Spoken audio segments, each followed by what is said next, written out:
Hi guys, welcome back to my channel. So today I want to show you guys how I'm going to sort of revamp this wig that I have. It is like a bright orange, I believe it's 13 by 4 frontal wig, ear to ear. And I just want to make it more of like a cinnamon Cajun dark color spice. So I have my cinnamon dye, Cajun spice, and my French cognac. So I'm gonna go in first with the cinnamon and the Cajun.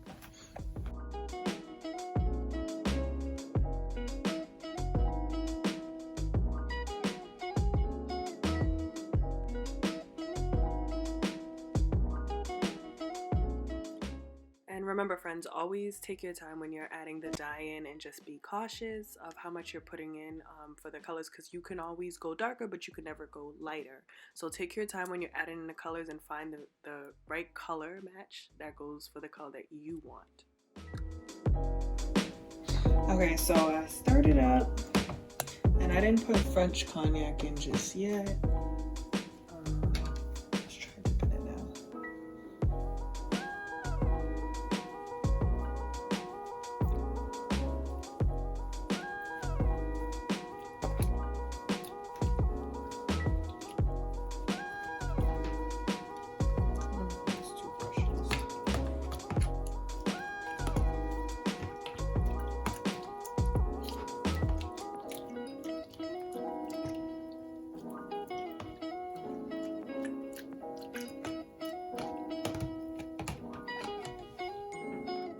Okay, so it's not quite there just yet. I want it to be really more of like an ambery color, so I'm gonna go back in with some more dye. I'm probably not gonna use French cognac because it seems like it's more of a bright orange, where I'm trying to just really tone down the orange and make it as dark as I can. Amber color. So I went back ahead with both my Cajun spice and my cinnamon. I'm gonna go in for a stir.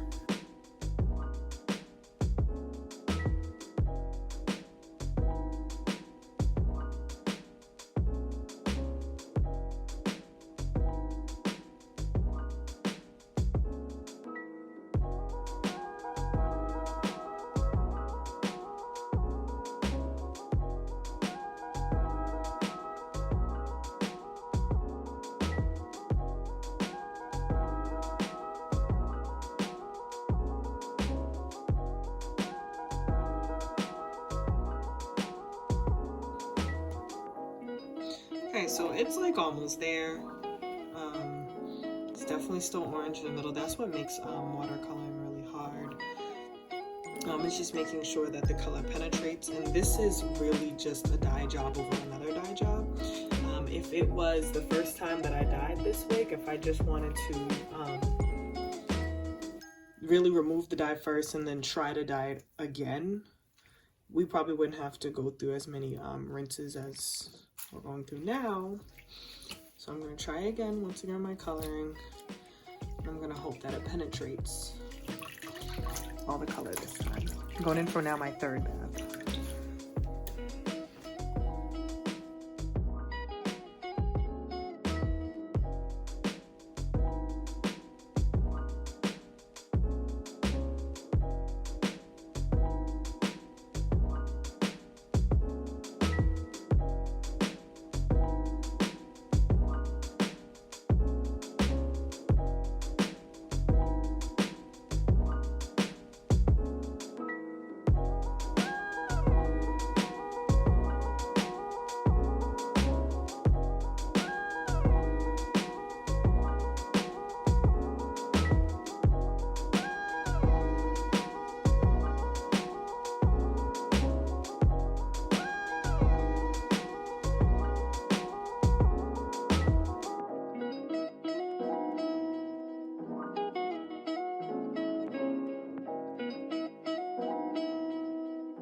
Okay, so I think I finally got my desired look. So I literally have just been like this. I want to say for about a good 2 minutes, like in between like letting it sit and really soak in the water. I do not think it needs any more rinses. I think I got it to the color that I wanted. Let's pull it out and have a look. Yeah, this is it. This is it right here. This is it right here. And I have not many orange. This doesn't have many orange streaks, which is fine by me. There's a little brightness to it with the little pieces of orange that the color didn't get to, and I'm okay with that. You know, what's fun about dyeing hair and you know, makeup in the cosmetology industry is that it's all about what you like. You know, you don't have to follow someone's you know, instructions all the way to the T, unless you're mixing chemicals or something great. Be careful. But it's all about what you like, and this is the look I was going for. So I cannot wait for this to be dried and fried and laid to the side so I can put this on. Okay, I'll be back with the finished look. Boop. Okay, so this is the finished look. It actually did come out a lot brighter than I think what it looked like in the water when I was showing you guys.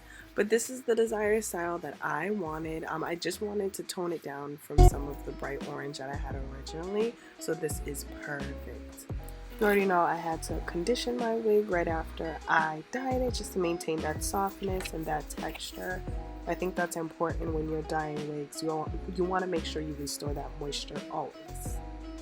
I didn't have to do anything special like bleaching the frontal or anything like that. It was a 613 wig, so I just went ahead and re-dyed over the orange hair that I already had, and then I laid it down with some Got2b glued hair gel and spray, and voila! And because I already purchased a wig that had body and waves, I just went ahead and wand curled it for an even tighter curl pattern, and that's how I stepped out in my wig, girl. Thank you so much for watching this channel. I hope this was helpful. If you like what you see, like, comment, subscribe, share. Bye!